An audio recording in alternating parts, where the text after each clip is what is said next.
The Mackh of Death of Mackh. Death of Mackh. No, it's not about Steve Jobs. It's Foster's Home for Imaginary Friends last episode. And because I didn't tell you kids the story in a while, I'll read you this one. So sit down and allow me to read you this piece of shit. So God was an intern at Cartoon Network in the same time as Foster's was being aired, and he immediately got fired. The fate of 1,000 men. But then he just conveniently tripped on a video cassette thing, and there you go, an unaired episode of Foster's. People really need to stop leaving these VHS tapes around like that. They may get brain damage from the stupidity of the video. So he, of course, took it home and played that shit. Fate of even more 1,000 men. The animation of the episode was rough, like it wasn't finished, which is bad because Graceface told me, you gotta finish what you start. The sound was slightly deeper and distorted, and I never understood that. Aren't all VHS tapes audio quality shit? Or is that just mine? There's the episode name there. The art on it looks promising, but because I said something positive about it, it will surely backfire later in this review. I'm sure about it. That's not usually what a kid's show title should be, but he carried on thinking it was a morbid joke. Strange, I thought Nickelodeon are the only people that can make morbid jokes on their beta title screens. But anyway, we gotta see the show now. So Mackh starts running towards Foster's, and the quality and animation is a bit better, though the sound is still shit. When Mackh got to Foster's, the animation got lazy again, and it went back to being shit. I guess animating Mackh running was too fun to be done poorly. Blue opens the door, nice of him I guess, and says with a deep voice, "Oh hi Mackh, there's something I need to tell you." Damn, he hit puberty fast. Mackh then says in a slightly demonic voice, "What do you need to tell me?" Okay, so here's the problem. People put the murderer in their poses to have a deep or demonic voice, so they sound superior to the murderer's victim.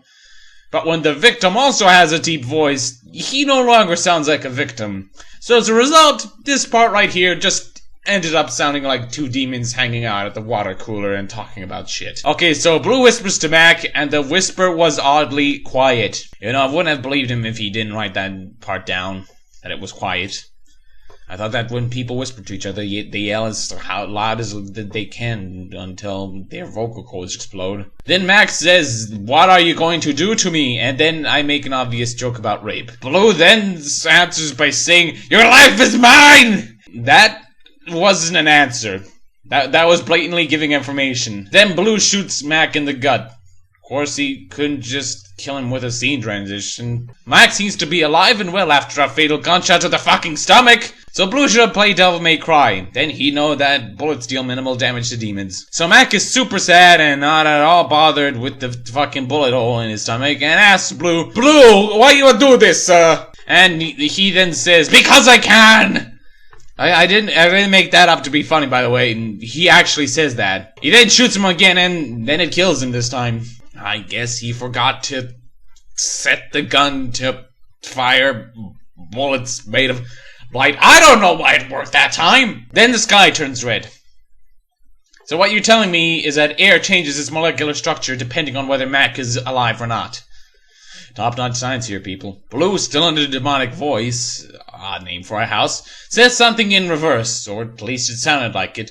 Thank God he never played the VHS song backwards so we can, hear it. And then the giant rabbit guy comes over and is like, "Blue, oh God, why did you kill Master Mackh?" I like how he said that in the most common way possible. And Blue says, "Shut up! You're going where Mackh is going! To hell!" Oh, really? I thought I was gonna get him to Boston or something. I don't know. Blue then pulls out a chainsaw.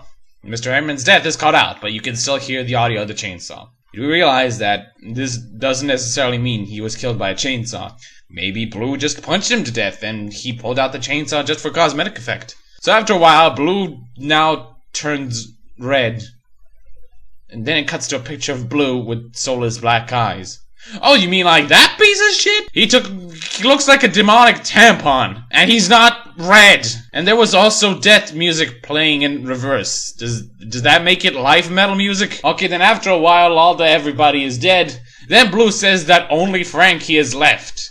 I thought you said everybody was dead. Okay, so in this case, there are only two possibilities. Either Frankie escapes the grip of the black screen Chainsaw Massacre, or in a twist, she becomes even more demonic and kills Blue. But, nope, he just kills her. No, literally. Blue says he's gonna kill Frankie, cuts to a black screen with murdering sound effects, and there you go, dead. There wasn't even a scene where he was looking for her. So, when it comes down to it, why'd you even bother with the whole Frankie shit anyway? Just say he killed everyone, period. Well, I guess it was important since Blue wanted to say, sweet dreams, Frankie. But even that was useless. So yeah, the entire thing was useless. In fact, my comments about it is now useless because that was so useless. In fact, me being aware that that was useless is useless. In fact, me being aware that it wasn't even in the script is useless. Roldan transforms into a demon. Okay. Could you be more specific? I mean, that's like starting off a movie where the narrator is like, this is John. He is a person. Then the episode ends. Okay, so he transforms into an unspecific kind of demon and fucking, I don't know, gets coffee or some shit. Then a screen says, Blue has killed everyone and Foster's. The series is over. Goodbye. I do miss end screens that point out the blatantly obvious. Then there's credits that just says, written by Craig McCracken. That's fucking stupid. That's like if I ended this video with credits. Then it cut to a normal episode of Foster's before the VHS exploded. Boy, do I hate it when that happens to me. But the tape is still intact. That fucking tape is made of titanium.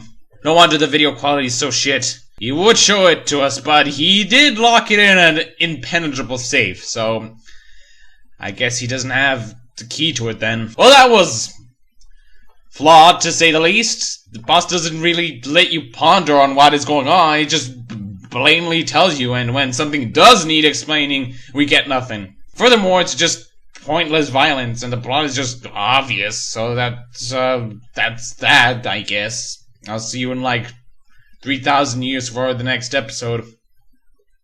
Okay, good boy, bye-bye.